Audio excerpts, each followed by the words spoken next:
হাজার বছরের ঐতিহ্য এবং জনপ্রিয় খাবারের ক্ষেত্রে যদি কোনো দেশের কথা আপনার মনে পড়ে তাহলে কিন্তু তার মধ্যে আপনার লিস্টের মধ্যে কিন্তু ইতালির নামটা অবশ্যই থাকবে। কারণ ইতালি যেমন হাজার বছরের ঐতিহ্য সমৃদ্ধ, ঠিক তেমনই খুবই জনপ্রিয় খাবারও কিন্তু এই ইটালিতে পাওয়া যায়। আসসালামু আলাইকুম, welcome back to my channel parts of my life. যেখান থেকে আমার ভিডিও দেখছেন আশা করছি সবাই ভালো আছেন। জি আলহামদুলিল্লাহ, আমরাও ভালো আছি। আপনাকে আর রেস্টুরেন্টে যাওয়া লাগবে না, রেস্টুরেন্টের খাবার আপনার ঘরে চলে আসবে এবং ঘরে আপনি তৈরি করে নিতে পারবেন রেস্টুরেন্টের চাইতে আরও বেশি করে পারফেক্টেবল একটা রেসিপি। আর আজকে আমি আপনাদেরকে তেমনই একটা রেসিপি দেখাবো, সেটা করেছে আমার হাজব্যান্ড মানে মাস্টার শেফ। তো সে এই রেসিপিটা আপনাদের জন্য তৈরি করে দিয়েছে এবং আমি আপনাদের সাথে প্রেজেন্ট করছি। আশা করছি পুরো ভিডিও জুড়ে আপনারা আমার সাথে থাকবেন এবং এই রেস্টুরেন্টের স্টাইলে এর চাইতে ভালো করে আপনাদেরকে এই রেসিপিটা করে দেখাবো। আপনারা ভিডিওতে কিছুটা দেখেই বুঝতে পারছেন কি হবে সেটা। তাহলে পুরো ভিডিও জুড়ে আমার সাথেই থাকুন আর দেখতে থাকুন। এখানে আমাদের মেইন যে ইনগ্রেডিয়েন্টস, প্রথমে যে ইনগ্রেডিয়েন্টসগুলো লাগবে, কারণ কয়েকটা স্টেপে এই রেসিপিটা তৈরি করতে হবে, সেজন্য এখানে আমরা নিয়ে নিয়েছি হচ্ছে ক্যারট, গাজর, তারপর হচ্ছে একটা সালাদ, তারপর হচ্ছে কিছু পেঁয়াজ করে এটা আমরা ব্লেন্ড করে নিয়েছিলাম। ব্লেন্ড করে নেওয়ার পরে এখন চলে এসেছি চুলায়। এটা সুগো তৈরি করতে হবে, মানে একটা সসের মতো তৈরি করতে হয়। তো সসটা তৈরি করার জন্য দেখতেই পাচ্ছেন এখানে টমেটো নিয়ে নেওয়া হয়েছে। এখানে অনেক পরিমাণে একটু টমেটো বেশি পরিমাণে প্রয়োজন পড়ে এই সুগোটা করার জন্য। আর এটা অনেকটাই পারফেক্টেবল, আর ইটালিতে অনেক ফেমাস একটা খাবার হচ্ছে এই। আর এর নাম কি জানেন? সুপলি রাগু বলা হয়, আর সুপলি রাগু তেলেফোনও বলে থাকে অনেকে। আর রেস্টুরেন্টে গিয়ে যদি আপনি বলেন সুপলি রাগু বা এই খাবারটা খেতে চান, তাহলে কিন্তু অনেকেই মানে ইজিলিভাবে পাওয়া যাবে, কারণ প্রত্যেকটা রেস্টুরেন্টে কিন্তু এরকম খাবার থাকে। আর এটা খুবই ফেমাস একটা খাবার। এই তো আমরা যে ব্লেন্ড করে রেখেছিলাম সে ব্লেন্ড করে রাখা ইয়াগুলো দিয়ে দিচ্ছে। আর এখানে হচ্ছে মাংস কিমা করে রাখা আছে, আর এটা হচ্ছে বিফ কিমা। এখানে কিমাটা যে ছিল সেই কিমাটা আমরা অন্য দোকান থেকে করে নিয়ে এসেছি, আপনারা চাইলে কিন্তু বাসায় বসেও করতে পারেন। তো এখন এ পর্যায়ে যে চুলার মধ্যে যে আমি বসেছিলাম, যেগুলো ব্লেন্ড করে রেখেছিলাম, সেগুলো ব্লেন্ড করে রাখার পর ওইটার মধ্যে কিছুটা আদা ব্যবহার করা হয়েছে। আর এখানে অন্যদিকে আমি অন্য কাজ করে নিচ্ছি, আমার হাজব্যান্ড অন্যদিকে এক কাজ করছে, আমি এদিকে করছি। আর এই চালটা নিয়েছি আমরা হচ্ছে আতপ চাল। দেখতেই পাচ্ছেন যেগুলো দিয়ে পিঠা তৈরি করা হয়, সেই মানে সিদ্ধ করা চাল না, সিদ্ধ করা চাল ছাড়া আতপ চাল, যেটা আমরা চুলায় বসিয়ে রেখেছিলাম সেটা দেখতেই পাচ্ছেন। এখন একটু তেল দিয়ে তারপর এটাকে ভালো করে কষিয়ে নিতে হবে। কষিয়ে নেওয়ার পর এখানে কিন্তু যে কিমাগুলো আছে সেই কিমাগুলো অ্যাড করে দিচ্ছে। অ্যাড করে দিয়ে ভালো করে কষাতে হবে, কারণ অবশ্যই কষানোর উপরে কিন্তু আপনার রেসিপির স্বাদটা ডিপেন্ড করে। আর প্রসেসগুলো অনেক আছে, সেজন্য আমার ভিডিওটা একটু বড় হয়ে গেছে। অবশ্যই ধৈর্য সহকারে আমার সাথে থাকবেন এবং আপনাদের দেখে অবশ্যই ভিডিওটা আপনাদের দেখে অনেক উপকার হবে, সেজন্য আমার সাথে থাকবেন এবং ভিডিওটা দেখতে থাকবেন। এই তো আমি এখানে চালগুলো ধুয়ে নিচ্ছি, যেহেতু আমি বাংলাদেশ থেকে চালগুলো নিয়ে এসেছিলাম। তো অবশ্যই আতপ চাল এরকমই থাকে, দেখতে পাচ্ছেন একদম পারফেক্টভাবে ধোয়া হয়ে গেছে। অন্যদিকে আমার হাজব্যান্ড যে কিমা তৈরি করছে সেই কিমাগুলো একদম পারফেক্টলিভাবে ফ্রাই হয়ে গেছে। তো একদিকে যে সুগো তৈরি করেছিলাম, মানে অনেকগুলো হাঁড়ি আপনার অনেক দিকে কাজ করতে হবে। তো সুগোটা তৈরি করেছে, মানে যে সসটা তৈরি করেছে সেই সসের সাথে কিমাগুলো মিশিয়ে দিচ্ছে। কারণ এই কিমা এবং সসটাকে পারফেক্টলিভাবে করতে হয়, কারণ এটার উপরে অনেকটা ডিপেন্ড করে। আর এর আগে দেখতে পেয়েছিলেন যে এই একটু টক যে থাকে, টক থাকলে এই খাবারের স্বাদটা বেশি থাকে এবং খেতে ভালো লাগে। তো সেজন্য যতটা টমেটো দেওয়া যায়, একটু টক জাতীয় কোনো টমেটো যদি থাকে, যেমন ছোট্ট টমেটোগুলো, এগুলো ব্যবহার করলে কিন্তু বেশি ভালো। তো এখন আমাদের সুগোটা তৈরি হয়ে গেছে, ওই কিমার যেটা ছিল সেটা তৈরি হয়ে গেছে। এবার হচ্ছে সেকেন্ড আরেকটা পর্যায়ে চলে গেছি আমরা। এখন আমরা যে চালটা আছে চালটাকে ভিজিয়ে মানে একটু ফ্রাই করে নিতে হবে। সেজন্য বাটার দিয়ে দিয়েছে আর কিছুটা পেঁয়াজ দিয়ে দিয়েছিল। পেঁয়াজটা একটু ব্রাউন হওয়ার পরে তারপরে এখানে চালগুলো দিয়ে দিচ্ছে। তো চালগুলো অবশ্যই পারফেক্টলিভাবে ফ্রাই করে নিতে হবে, যেমন পোলার চাল যেরকমভাবে ফ্রাই করা হয় সেম এরকমভাবে এই চালগুলো ফ্রাই করে নিতে হবে। এখন একদম পারফেক্ট ফ্রাই হয়ে গেছে। তো আমাদের এই ছোট ইয়ের মধ্যে, ফ্রাই প্যানের মধ্যে এটা আটবে না সবগুলো, সেজন্য একটা বড় হাঁড়ি নিয়ে নিতে হবে। এখন আমরা একটা হাঁড়ি নিয়ে নিয়েছি, সেখানে চালগুলো দিয়ে দিচ্ছি এবং যে সুগোটা তৈরি করে রেখেছিলাম, মানে যেই পাস্তাটা তৈরি করে পাস্তা বলে, তারপর বলে হচ্ছে গিয়ে কিমার যেই রেসিপিটা আমরা করে রেখেছিলাম সেটা আমরা এখানে অ্যাড করে দিচ্ছি। অ্যাড করে দিয়ে ভালো করে নেড়ে চেড়ে দিতে হবে, পারফেক্টলিভাবে মিশিয়ে দিতে হবে। রেসিপিটার প্রসেসিং একটু অনেক লং থাকা সত্ত্বেও রেসিপিটা কিন্তু খেতে দারুণ মজা, এতটাই মজা। আবার একবার যদি আপনি কষ্ট করে করে নিতে পারেন, আপনি কিন্তু সংরক্ষণ সহকারে রেখে দিতে পারবেন যখনই ইচ্ছা। অতিথি আপ্যায়ন বলেন বা আপনাদের যদি ভালো লাগে খেতে, টুপ করে বের করে ফ্রিজ থেকে বের করে নেবেন এবং টুপ করে ভাজি করে খেয়ে ফেলতে পারবেন। আর এটা কিন্তু অতিথি আপ্যায়নের জন্য একদম পারফেক্টেবল হবে। A to Z স্টেপ আমি আপনাদেরকে দেখাচ্ছি। দেখুন, পানি দিয়ে দেওয়ার পরে এখানে অ্যাড করে দিচ্ছে হচ্ছে পারমিজানো, এখানে চিজ অ্যাড করে দিচ্ছে। দেখুন, চিজ অ্যাড করে দিলে এটা খেতে ভালো লাগে, প্লাস একটা গাঢ়ত্ব যেটা থাকে সেটা একটু বেড়ে যায়, ঘনত্ব একটু বেড়ে যায় এবং সুন্দর একটা ফ্লেভার চলে আসে। দেখুন, আপনার এখানে কিন্তু কোনো কিছু দিয়ে ঢাকনা দিয়ে ঢাকা হয়নি। আর চালটা সিদ্ধ হবে 70%, এটা পুরোপুরি সিদ্ধ হবে না, কিছুটা কিছু থাকবে। চালটা 70% সিদ্ধ হয়ে গেছে। এবার আমি অনেকে এর মধ্যে রেখে দিই, এটাকে ঠান্ডা করে নিতে হবে চালগুলো দেখতেই পাচ্ছেন একদম ঠান্ডা হয়ে গেছে। কিছুটা কয়েক ঘন্টা রেখে দিলে চাল ঠান্ডা হয়ে যায়, বা রাতের বেলায় রেখে দিলে সকাল ঠান্ডা হয়ে যায়। তো এখন হচ্ছে আমাদের থার্ড স্টেপ, সেখানে আমরা নিয়ে নিচ্ছি এখানে হচ্ছে মোজারেল্লা। তো মোজারেল্লা যেরকম পিৎজার জন্য খুবই খেতে তো দারুণ মজা, এখানে ভিতরে পুর হিসেবে ব্যবহার করার জন্য এই মোজারেল্লাগুলো নিয়ে নেওয়া হচ্ছে। তো মোজারেল্লাগুলোকে কেটে নিচ্ছে। এখন এটা ডিপেন্ড করে, আমরা এখানে লম্বা করে কাটছি, আপনি যদি চান সেটাকে কিউব করে কেটে নিতে পারেন, যদি গোল আরও ছোট করতে চান। আর যদি বড় করতে চান সেক্ষেত্রে পুরোটাই আপনার উপর ডিপেন্ড করবে কতটুকু আপনি খাবেন বা কতটুকু খাবেন না। তো দেখতেই পাচ্ছেন আমরা এখানে করে নিয়েছি লম্বাতে করে।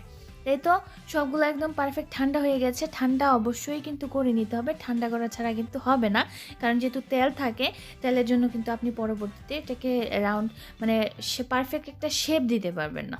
তো এখন এই পর্যায়ে হচ্ছে মেইন প্রসেসিং, সেটা হচ্ছে যে ভাতগুলো আছে সেগুলোকে এখন লম্বাটে করে নিতে হবে। এরপরে এর ভিতরে যে পুরটা হিসেবে মোজারেলা দেওয়া হয়েছে, মোজারেলা দিলে খেতে দারুণ মজা লাগে, ইয়াম্মি, মুখে দিলে একদম পারফেক্ট একটা সুন্দর একটা ফ্লেভার।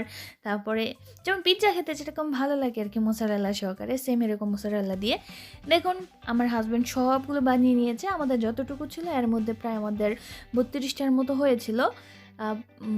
হ্যাঁ, 32টার মতো এরকমই প্রায় হয়েছে। সুপলি রাগু বলা হয় যেগুলো, সুপলি রাগুর তেলেফোনও। তো এটা প্রায় 32টার মতো হয়েছে। এখন সবগুলো তো আর আমরা খাবো না, এখন সংরক্ষণ পদ্ধতি সহকারে আমি আপনাদেরকে দেখিয়ে দিব। এখন হচ্ছে পেলিকোলা দিয়ে আমরা এটাকে ঢেকে রেখে দিতে হবে আমাদের নর্মাল ফ্রিজে একদম প্রায় 7 থেকে 8 ঘন্টা। কারণ এটাকে দেখতেই পাচ্ছেন এ পর্যায়ে কিন্তু যে তেলগুলো আছে এগুলো কিন্তু নরম আছে, প্লাস তেল কিন্তু এখনও জমাট বাঁধেনি। সেজন্য আমাদেরকে নর্মাল ফ্রিজে রেখে দিতে হবে 7 থেকে 8 ঘন্টা। 7 থেকে 8 ঘন্টা যখন রেখে দিবেন, এরপরে কিন্তু একদম পারফেক্ট একটা কনসিস্টেন্সিতে চলে আসবে এবং আপনারা দেখতে পাবেন যে শক্ত হয়ে গেছে। পরবর্তীতে প্রসেস করার জন্য বা পরবর্তীতে কোনো কিছু করার জন্য আপনারা অবশ্যই কিন্তু এটা পারফেক্টভাবে করতে পারবেন। এটা যদি ফ্রিজে না রাখেন তাহলে কিন্তু হবে না। দেখুন, আমরা বের করে নিয়েছি 7 থেকে 8 ঘন্টা পরে, একদম পারফেক্টলিভাবে শক্ত হয়ে গেছে।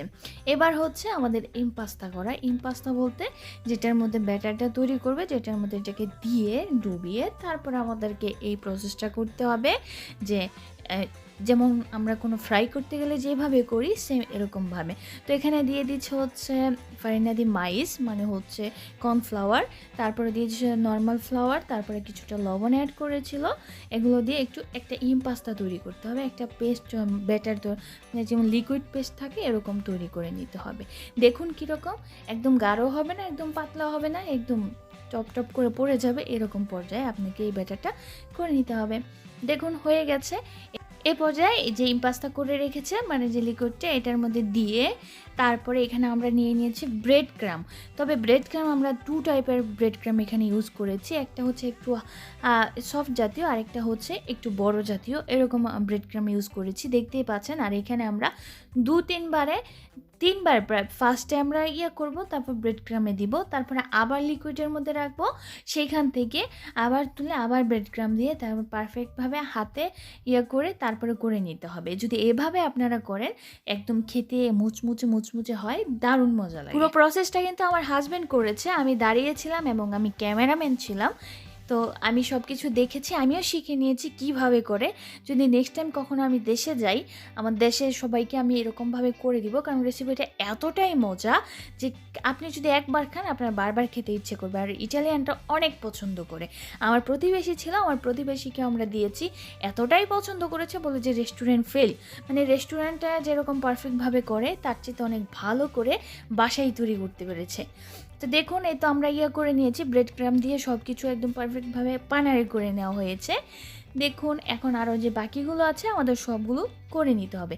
এটা হচ্ছে 2 টাইপ, যেটা সেকেন্ডটা এস টাইপের, মানে এটা অন্য টাইপের ব্রেড ক্রাম। তো এই অন্য টাইপেরটাও দিয়ে দিচ্ছিলাম। এটা দিয়েও আপনারা চাইলে এভাবেও করতে পারেন।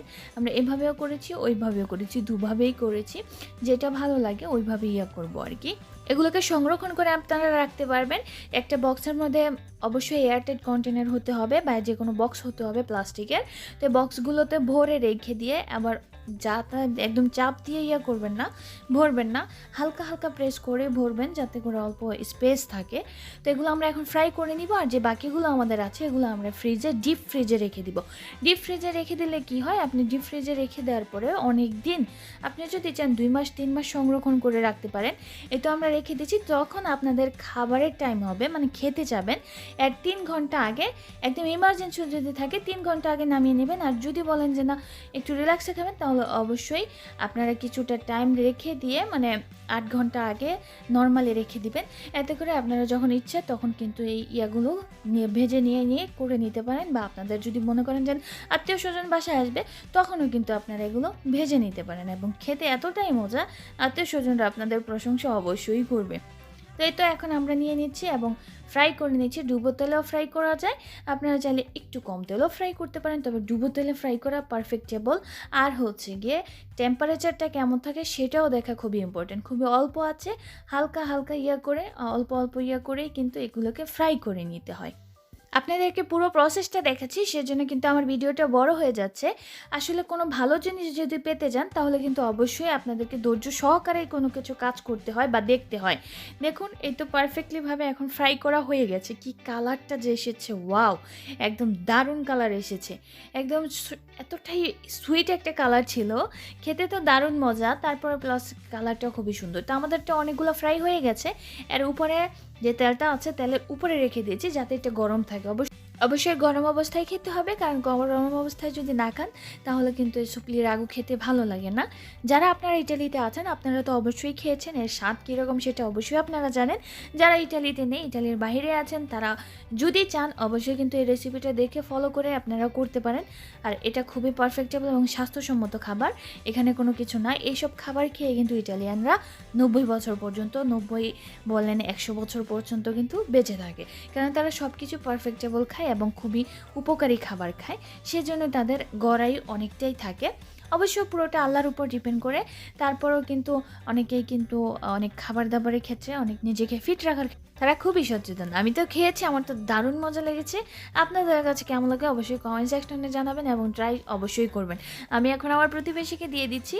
আর আমার মুরগিও আমরা সবাই মিলে খেয়েছি, কারণ হচ্ছে আমাদের সবার খুবই ফেভারিট ছিল, সবারই অনেক পছন্দ ছিল। আশা করছি আমার আজকের এই ভিডিওটা এবং রেসিপিটা আপনাদের ভালো লেগেছে। যদি ভালো লাগে অবশ্যই কিন্তু আমার চ্যানেলটা সাবস্ক্রাইব করে দেবেন এবং আমার হাজবেন্ডকে থ্যাংক ইউ জানাতে ভুলবেন না। আল্লাহ হাফেজ।